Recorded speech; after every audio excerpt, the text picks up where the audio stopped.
RRQ for the side of Burmese schools is like the tanky front line. Like we're starting to see the damage coming out from the Nana, which we'll see even more later on. Like 2 kills already for Octa here, which is kind of something that Burmese schools have to watch out for, especially in these clashes. Even here on the top side, we have to check the laning phase here of Stitch and Skylar. And so far, Skylar has been doing well up against this Bruno, as compared to earlier. Like a lot of poke here coming out from both of our marksmen. Yeah, he's got to be careful here, though. I saw Soxa rolling in. Yep. Still hungry for it, though. They should be able to protect him. Good rotation and response from RRQ. Right now, also, the fact that I don't know if they still want to put the pressure here, but like you mentioned, Octa having those 2 kills early on will help him scale up pretty well. He does just have that magic penetration for currently the arcane boots, but he'll still be working around building up. And it looks like Burmese Ghoul still wants to put the pressure here on the top side. Irad gonna spot Blink out, trying to get a little bit of extra gold here for Stitch, but ultimately resulting in nothing for now. Yeah, you see how Burmese schools also positioned themselves over on the top side, right? Kind of anticipating that RRQ Hoshi might actually create some pressure here up against Stitch. As long as he's fine, right? As long as he's able to get in his first 2 items, that should be good. Which is actually pretty much what the Burmese schools has been doing so far here. 4 minutes in, they've been taking all of the turtles, and not to mention, like I want to point out that Soxa has been getting all of the kills too, which is really good for a Baksha here in the early game. If you think about it, it's not easy, right, to have this Baksha. You got the Nana, you got all of these frontliners, you got the taunt from the Fredrin, so it's not going to be easy to go up against them. But for Burmese schools, as long as they can keep this up against RRQ, have this early take-ons onto the turtles, winning in all of these clashes, they should be okay. You see Nico actually popping in. Wow. With the Nana, but it's going to be Irad actually stealing it away. Yeah. And Delar still wants some more, though. He's the one to flicker in. Now has to continue the fight. Nico jumps in as well, trying to find him back, but on the run, Appraiser's Wrath comes down. Octa flickers in. Delar somehow still alive, but Banana goes in and gets the kill. Still going to be looking for more. They find Blink as well. RRQ able to find 2 kills. When really, I mean, Burmese Ghouls, they didn't have to go for that. Yeah, for the side of Burmese schools, I think RRQ Hoshi knew that they're going to be aggressive. They kind of answered out to their aggression. Stitch in trouble here. Man, it's not easy. You got all these 3 heroes to add up to the burst that they have. And now, RRQ Hoshi right now, a little bit aggressive, going to the jungle side of the Burmese schools. Yeah. Okay, Nico not going to be able to connect on his own I'm offended, but Brusco now taking the brunt of the damage. Still, will he be able to get away? He doesn't as Blink gets the kill. So still a lot of back and forth here from both teams. Kim, economically though, it's pretty much even with all the action here, and now it's the 5-5 even across the board. Yeah, if the economy is kind of equal, what you kind of take a look at is, do they have the map control? How's their gold laner doing? And so far for RRQ, this is what they did in the last game, right? Getting in that map control is so vital for them, even though they didn't really win those early game trades up against Burmese schools. They managed to be able to take in the space. And mind you, this is a Claude you're talking about. Blink, gonna try to go in for Banana here. Oh, he's actually okay. He is not going to be able to get away. Great setup once again. Spatial migration into the Requiem. Able to get a kill now on the bottom side. They're going to focus here. Putting the pressure still. Like you were mentioning, you know, you have to look at who has this kind of advantage, right? And space-wise, yeah, it's RRQ. They've got 2 turrets.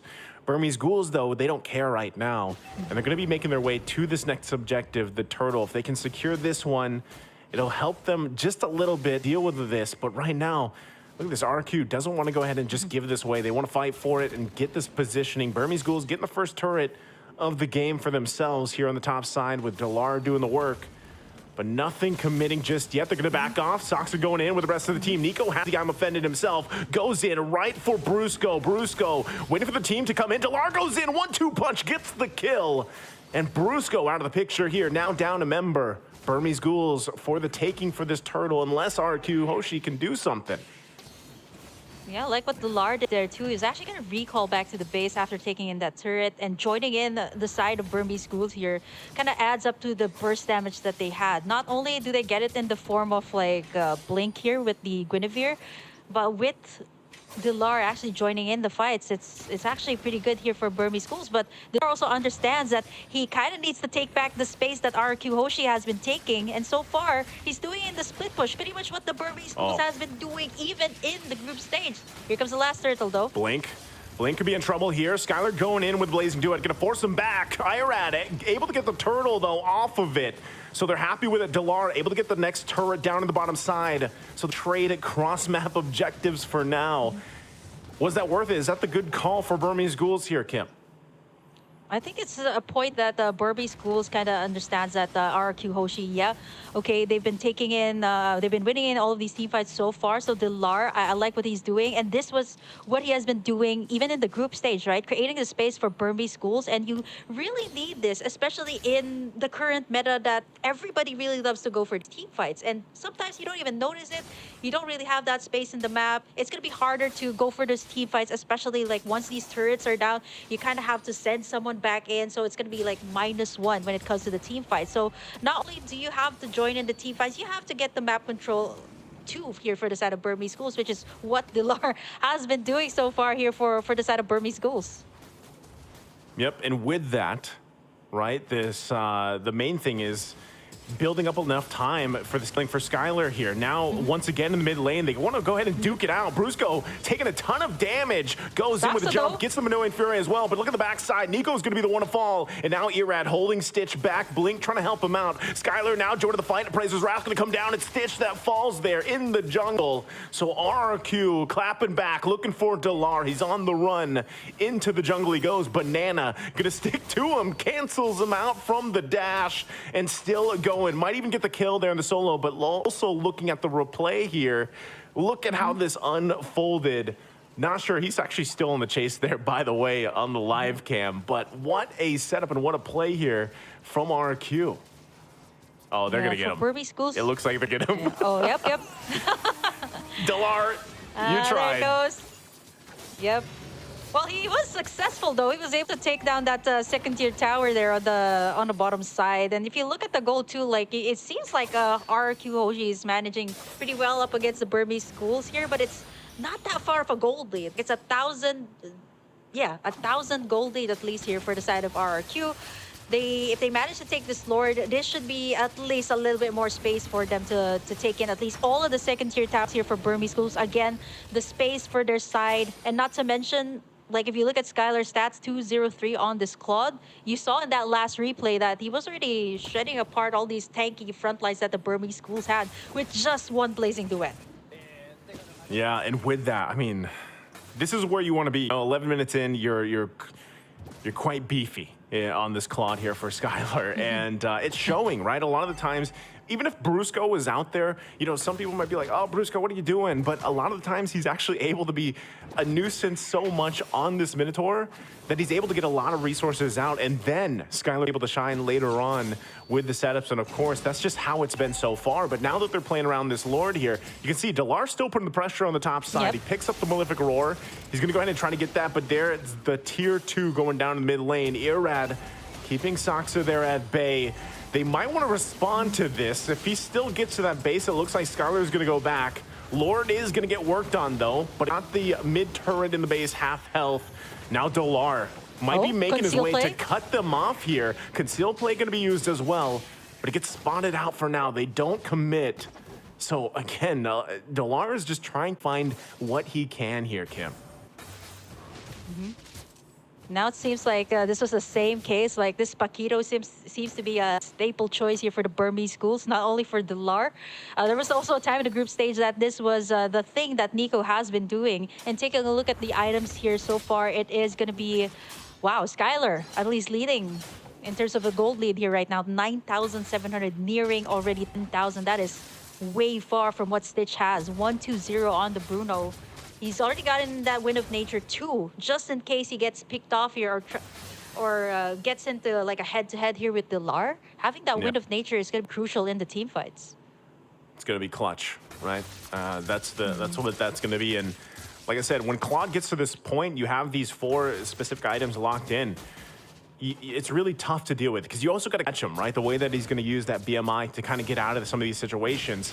Octa picking up a Divine Glaive as well. Minori and Fury with the flicker combination goes through. Look at them getting whittled down. Sox could be in trouble. There's the knockup though, and he's able to get her out with the BMI. Now Sox are the one to fall into the jungle. Delar trying to get the punches off here, but he's got to respect the damage. I'm offended, not going to connect. And they might still just pull it back. Still 30 seconds away from this Lord, but RRQ finds a kill. Yeah, the swing of the gold too from 38K for the side of RRQ. Then it swooped all the way up to like a 4,000 gold lead right now, just with that one shutdown onto Saksa, which is exactly why RRQ was willing to commit that clash. Like Saksa was right in the middle, Skylar having that insane amount of burst, plus Octa too. So it's not gonna be easy for a Baksha to just roll in when you have the Molina onto him. Actually, if you take a look at the replay, you might actually catch it. He gets in that Minoan sphere from Brusco, and at the same time, it really set things up here for both Octa and Skylar to just free hit him. Now it's gonna be the first enhanced Lord of the game. 14 minutes in, RRQ Hoshi gonna be starting it up. Let's see, Burmese Ghouls, do they actually want to try to pull something off? Saksa could come down to it. Nico holding on to that Ruby ultimate once again. RQ knows what's up. Delar also positioning here. They're going to have to go for it. Prazer's Wrath going to come down. Irad able to secure it, though. Gets the Lord. And now Sox left to his own. Will fall into the river. Now Blink in trouble. Gets I'm Offended combination here. Flickers on out. Delar couldn't do anything but watch. And Saksa's the one to fall. RQ ready to make the power play. Oh, I like the attempt there of Saksa to try and steal in with the Lord. Roll in and click that retribution. But I think Burmese Schools kind of was trying to go for maybe possibly a split push. Like if you look at that particular moment when Saksa was going to try to go in, like you see Delar and Stitch gonna try to make a move on that mid lane, but it's a little bit too late now because Enhanced Lord for the side of RRQ, they can take all of the inhibitors here. They don't have a good amount of burst to take down the front line. Yeah. But here comes Irad. Irad he's gonna get pulled. He has the immortality, but there's the Minion Fury gonna be jumped in. Look at the damage though coming out from Skylar. Able to get the kill on Saksa. Brusco is the one to fall from Delar though, so it's a 1-for-1 for now. Can they hold it together? Blink gonna be able to jump in. Takes quite a bit of damage himself. The flicker comes through, and he's keeping him at bay. Lord finally gonna go down. Nico has to run out of there, buy some time, some space, but he ultimately dies. And they hold on to a sliver of health on this turret for a little bit longer. Delar trying to keep the minion at bay. Banana jumps in, finds the connection, but look at the damage from Delar. The 1-2 punch isn't enough to get a kill though. And now RRQ looking to end the game, looking to end the series here. Can they do it? 3 down for Burmese Ghouls. It looks like they're gonna take the disciplined route here, Kim, and back off for now. Yeah, if they overcommit there, they could have been punished there by Stitch, who also has almost all the items that a marksman needs right in the late game. And by this time, like 16 minutes in mid to late game, everybody has what they need to be able to go up against your opponents. But what RRQ Hoshi has here, as compared to Burmese Ghouls, is the burst damage. You've seen it in the Nana. That was like 2 hits onto Saksa. Yeah. He also has the Athena's shield there. So even that wasn't able to counter it out. And not to mention, I just noticed his emblem here right now. That additional burn that you get when you pop in your skills from that emblem from Octa. So kind of really hard for the tanky frontline here of Burmese Schools. They're going to have to rely on Stitch here and even Blink. Then again, same case from what they had in game number 1. Great solid front line, but no one to kind of answer out to the back line here of RRQ Hoshi, because Delar's busy pushing, right? Delar's busy pushing. There's no one to take down the Nana, no one to take down Skylar, who is also very mobile here as a Claude. When you're looking at RRQ Hoshi here, Skylar 3-0-7, Octa 4-0-8, it's tough to deal with, like that kind of damage, because it's kind of like, even if you try to get them down, you have to work through the passive, you have to work through a BMI and a Wind of Nature. Like there's so many things to fall through, not to mention get through that front line, right? The front line, not to mention the peels available with a Ruby or even a Fredrin, right? So this is going to be a Lord most likely going to the hands of RRQ once again, unless Burmese Ghouls can do something about it. But even Sox are just trying to get some of this vision. Yeah. Blink waiting patiently as well. Still, Lord less than half health here. They might try to make it a miracle play. If they can pull it off, Stitch positioning here is going to be crucial as they approach this. But right now, RRQ, yeah, Delar taking a ton of damage. He's kind of out of the picture, so now the numbers in the advantage for RRQ, and that's going to be Lord going in their hands. There's nothing Burmese Ghouls could do with that, considering the fact that Delar had to go back to heal up. Yeah, the presence of mind too of like Octa and Skylar to think that they had their eyes on the Lord, and they were also keeping Delar in check, right? He was trying to go for the mid tower, and RRQ HOSHI knows that.